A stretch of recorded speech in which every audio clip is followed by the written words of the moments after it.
Student loans are the arguably the greatest wealth killer of our generation. Well, I was just reading an article on CNBC about student loans and what they have done to millennials. According to this article, over half of all millennials regret taking on student loans to go to college. So I'm Dr. Boyce Watkins. Welcome to the Black Financial Channel. We're going to talk about that right now.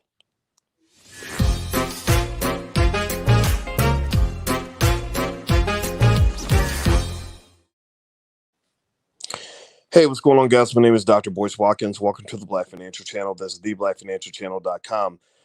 We cover economic topics every single day of the week, and we cover them from a Black perspective. I'm your friendly neighborhood finance professor, and I want to break down economics in a way that is unique, that will make you smarter at the end of the day. Student loan debt. Give me a yes or no in the chat if you have been hit by student loans. Give me a yes or no. How many of you have gone to college and been body slammed by student loans, or at least experienced them anyway? How many of you have experienced student loans? Give me a yes or no in the chat. I want to know how many of you are student loan veterans in the room. I was just reading an article about student loans, and basically, according to CNBC, more than half of all millennials regret the student loan debt that they took on. And so I'm curious to know, we have intelligent Black people in the room. A lot of you either have some college or a full college degree. Give me a yes or no in the chat if you regret the student loans you took on. Give me a yes if you regret. Simona, I see you. Simona Summer Davis and Max Jerome and Kalila Hill and LC Scott and Miriam Page and Goldie B says that's one thing that deterred me from actually going to school, to be honest. Okay.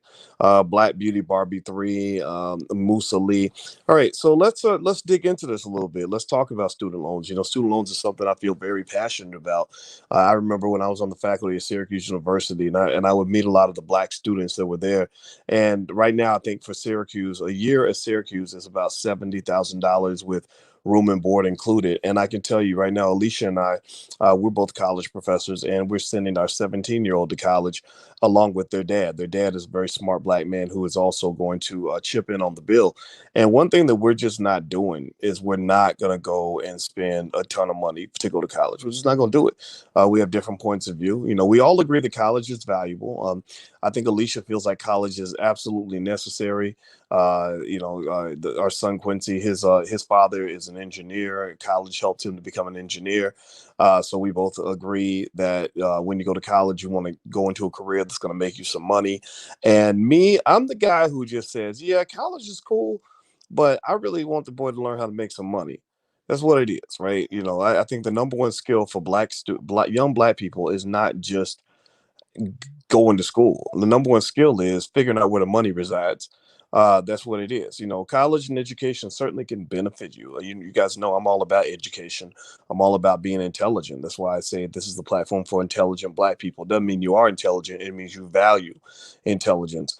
And yesterday, you guys may or may not have seen this, but I think you should see it. I'm going to play this video again later. I had a sister on named Lewis. Her last name was Lewis. I want to say Karen Lewis, or what was her first name? Oh my gosh, I don't have her name in front of me, but Lewis, that's her last name. And she runs a company called Curl Mix. And Miss Lewis got together with her husband, and they're both college graduates, I believe. I know her husband went to Northwestern, and they were running their hair care business, and they were making about 35, 40 grand a year. Then they started making 100, and then they started getting some help, and now they make $6 million a year. And I don't even know if they're over the age of 30. I think they're about 30, 31 years old, and they clocked $6 million last year in revenue after making almost nothing. So here's what happened. She tells her story. She explains it. And this is what I want you to kind of understand when you talk about education. They got education, but they got the right education. One of the things that Miss Lewis explained to me was that, it wasn't college that taught her how to go make $6 million a year. College don't teach nothing about making big money. College teaches you how to get ready for that job. Now, that's cool if you get the right job. But if you read this article, I was reading this article today in CNBC that says more than half of older millennials with student loan debt say their loans weren't worth it. Well, in this article, they're talking about mostly white people now. They're not even talking about the struggles of Black people. Y'all know how it is when you're Black. When white America gets a cold, Black people get pneumonia. So whatever's hitting white kids who have 10 times more wealth than you, it's 10 times worse on black people, right? We have more debt and less wealth to work with. And one of the things that they kept talking about, they kept telling stories. I think about stories about Jenny and Brad and Aaron Becker, who owes $40,000 in student loans. She said it's been an uphill battle. She went to SUNY Potsdam in 2003 to study music education. Music education. Let me just tell you a little secret. Again, I'm a black man, a human being, a finance PhD. Do not go to college and borrow a ton of money to study music education. If my 17-year-old came in talking about I'm gonna go 100,000 in debt so I can learn how to be a music teacher, I would say, okay, I hope that you are going to become, are you going to be a part-time dope dealer? Like, are you going to be a hitman, a babysitter? Like, how you going to make your real money? Because you ain't going to make your money. You're not going to make enough money to cover that kind of debt. You see, debt is not a problem. That is not the issue. That's the thing. People get to where, people get simple minded on economic issues. Like, for example, if a company does something bad, they say, well, that's why I hate capitalism. No, you don't hate capitalism. You just hate unethical capitalism. Or when somebody goes to a black owned business and the business doesn't serve, they burn the food or whatever. They're like, see, that's why I'm support black owned business. No, you don't hate black owned business. You just don't like that business. Well, the same thing is true with debt. Debt gets a bad rap. I hear people that say, "Man, debt kicked my butt so bad. I'm never gonna go in debt. Debt is bad. I'm staying out of debt." No, debt is not the problem. Debt is not the issue. The reality is that whoever taught you to take on debt for something crazy that's the issue. The irresponsible use of debt is the issue. Did you guys know this? Give me a yes or no if you knew this. Most multi-billion dollar companies, most multi-billion dollar companies got started with debt. Debt is a wonderful thing if you use it right. Debt ain't the problem. It's the irresponsible use of debt. Ain't nobody on this earth gonna give you a business loan to start a company where you say, "Well, I want to borrow $10 million." Well, how much revenue you gonna make? About two grand a month. I'm gonna make about 2 grand a month, but I want to borrow 10 million to build a $2,000 a month business. That doesn't make any sense. Well, when you go to college and you major in something like music education and put yourself deep, deep, deep in debt, then you're pretty much asking for trouble, and that's the problem. Let me just tell you, I have sat and I've watched, black college students for many years. No disrespect to the white kids. I just paid attention to black people because I'm just B1. That's what it is. And one of the things I saw was that we were so giddy about getting into that white man's university that we forgot that you have to watch over both shoulders when you're entering into that sort of agreement. So what people would do is they would send the kid to college. They say, okay, my baby's the first one in our family to go to college because somebody told you to go into University of Iowa was like a big deal. Okay, good for you. So your child goes to that college. They go deep in debt. University gets mad paid off your family wealth. Like they got you 100K in debt. You're gonna be paying them till you old and gray. You're now a sharecropper. Your baby goes to college, doesn't think about how they're going to pay the debt. They go into a career where the starting salary ends up being 35,000 a year, and also they learn no other extra skills that help them pay their debt off. They gain no extra skills. They learn nothing about like Freddie Ra. Freddie Ra's in here. Freddie's my man. Freddie is a businessman. Freddie is clocking probably, I'm gonna guess, at least 1 million a year on his business, probably more. Freddie, I'm counting your money in public, man. Don't think I ain't watching. This brother's killing the game. Freddie didn't learn how to do that in college. Freddie didn't need a college degree to learn how to go out here and make money. But you need skill, but you don't need what they learn in college. See, universities were not designed to teach you how to build black wealth. They were designed to teach you how to create white wealth. Universities were not designed to teach you how to become an owner in a business. Universities were designed to teach you how to become somebody's employee. Universities were not taught to or created to teach you how to be a captain of industry. Universities were created to teach you to be a tool of industry.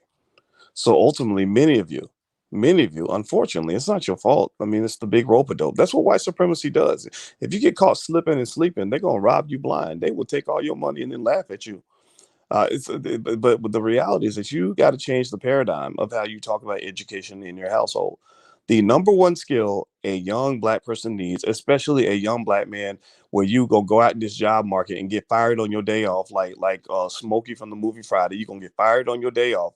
The number one skill for a young black child is to learn how to make money. That means learning how to invest in stocks, learning how to buy real estate, learning how to start a business. The rest is negotiable. The rest is negotiable. Like I said, I brought this sister on here yesterday, Lewis, who runs Curl CEO of Curl Mix. They did a public crowdfund. They raised $2 million in 2 days. I have taught on college campuses for 27 years, and never once have I ever seen anybody teach a class on how to raise $2 million in 2 days. You got to go learn from people like Lamar Tyler to learn how to do things like that. You got to learn from some of these folks on the internet. Freddie Rock could probably teach you how to raise some money, how to make some money.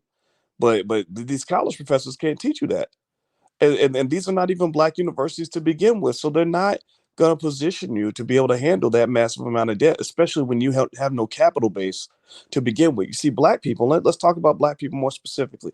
If you could, let's take 1 second. Could you please hit the thumbs up button? Please, please, please take a second, hit the thumbs up button, because this is black media, and I have to take a moment to ask you all to be a part of what we're doing. You can also follow the Black Financial Channel on Instagram. And those of you who make fun of me for being immature because I've been playing video games online with my kids, let me just give you more reason to make fun of me. Today, I will be on my channel playing Call of Duty and answering questions and talking to you guys. So if you want to actually follow on Twitch, there's my Twitch channel right there. So feel free to follow. We talk about stocks, but we also love to kill zombies in our part time. That's my new full time job. Is I'm a digital gangster on Call of Duty. I love blowing people's heads off, but not in real life, just on TV. And so anyway, so here's the deal. If you talk about black people, let's talk about black people right quick. I pulled up some quick data on black people. Give me a yes in the chat. Let me know you can still hear me, because I'm actually opening something on my phone because I want to read this to you. This is black people's student loans. It says black college. This is according to sites.ed.gov. So I guess this is a gov.ed site. It says black college graduates have nearly $25,000 more dollars in student loan debt, an average of $52,726 in student debt compared to $28,006 for the typical white bachelor's graduate. The aforementioned gap is more than 3 times the previously documented black-white gap in undergraduate borrowing. So here's what's fascinating about this. Here's where you just like are financially screwed. Okay, black people already have a lower asset base to begin with. Black people already have less money than white people in their families to begin with. Most of y'all, how many? Give me a yes or no if you've ever received an inheritance in your life. Give me a yes or no if you've ever had, and more than like 10 grand. How many of you, yes or no, have ever had even an inheritance of like $15,000, 80,000, 145,000? Has anybody, did grandma leave you like $1 million house in Manhattan that she bought in 1922? Like, give me a yes or no if you even have an inheritance, if you've ever had one. My answer is no. I ain't never had nobody leave me nothing. I've had people leave me bills and drama and funeral expenses, and family secrets, like those children that show up at the funeral that you never knew about, stuff like that, where because all your stuff crawls out when it's, yeah. So most black families don't have an asset base. Most black families have no inheritance, like a lot. I mean, it's terrible, right? So not only do you have less money than white people, right, but you have more debt than they do. So you got a bigger burden and fewer assets to work with. That's like you're going to battle against a bigger army and you've got fewer soldiers. You you you've got it's like a basketball team. You've got to play against the Lakers and you have like 5 fat kids on your team who can't even dribble a basketball. You're not going to win that game. You're like the Wiz. You can't win. Michael, shout out to Michael Jackson, who's he's in heaven hanging out with DMX today. Like, I can't imagine what kind of awesome song those two made together. But you remember in the Wiz when he said, "You can't win." He said, you can't break even and you can't get out of the game, right? Well, you can actually get out of the game, but it's your choice, right? This is the difference between intelligent black people and black people who are just zombies, who are just natural victims, who want to be victims, right? Some people love to be victims. Like, they just, that gives you an excuse for not trying. So those who want to be victims are going to continue to complain about this for the next 50 years. They're going to sit around and say, "Oh Lord Jesus, this is so bad. Why they keep doing this to black people? This is so terrible. I was lied to," right? But then you're going to have smart black people who are going to evacuate the building. Like, literally, who are going to, who say, "Okay, no, I can't win. I can't break even, but I can get out of the game." right? Like, and so I'll encourage you to get out the game.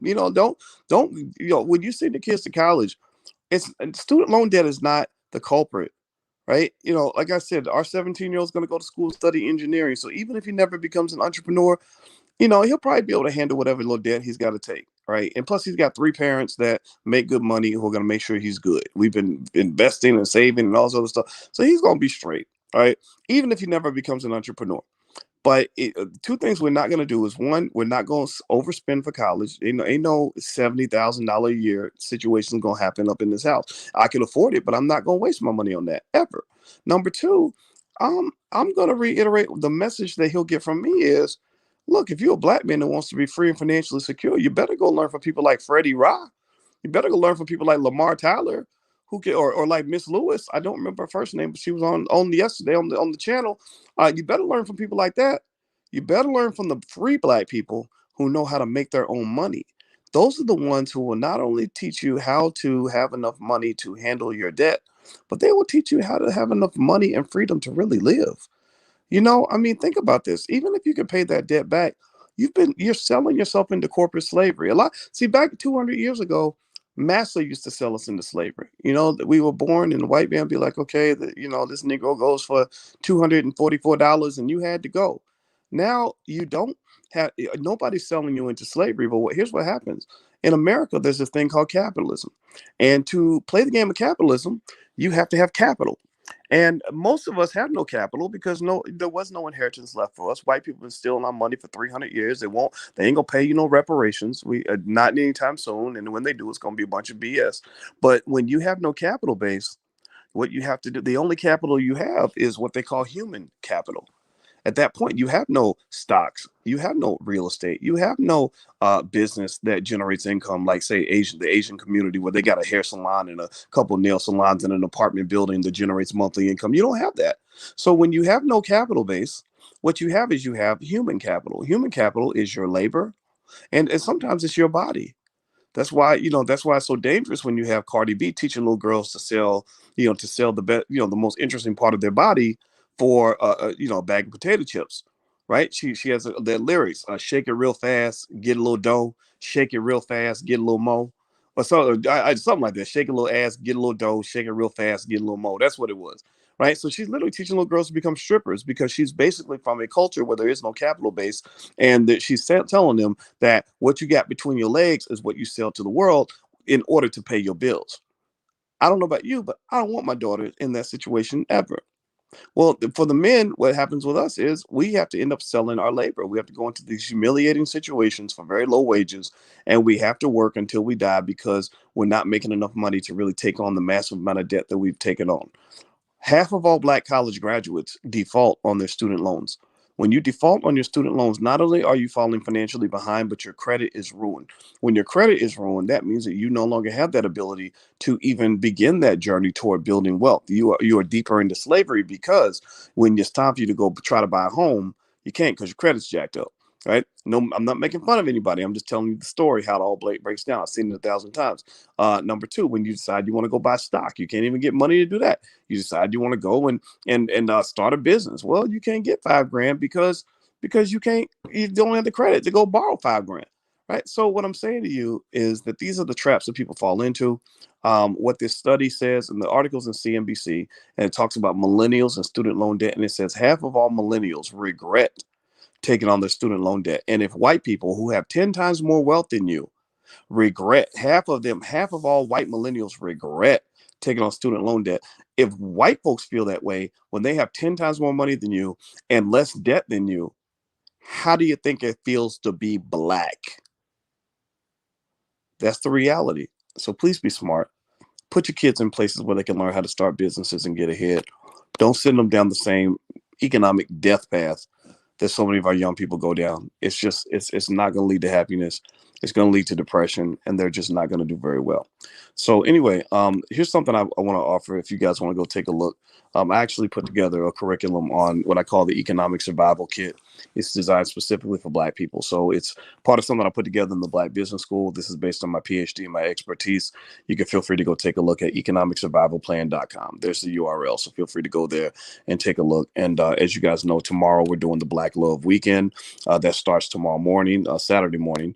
And you may be listening to the recording afterward. But if you are listening to this on Friday, we start Saturday morning. We spend the whole weekend talking about how to have healthy relationships. Because one thing that people don't know, this is one best kept secret that they don't talk to you about in college, is that most people who make money know that relationships are the key to making money.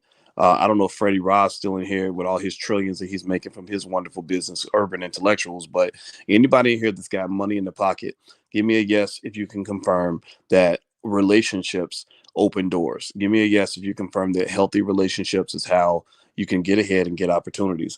That's really important to know, because I see a lot of people that, unfortunately, because we go through so much trauma and some of us end up carrying toxicity into our adulthood, it messes up our relationships. And there's nobody who struggles more financially than the single mother with kids with no help from the daddies.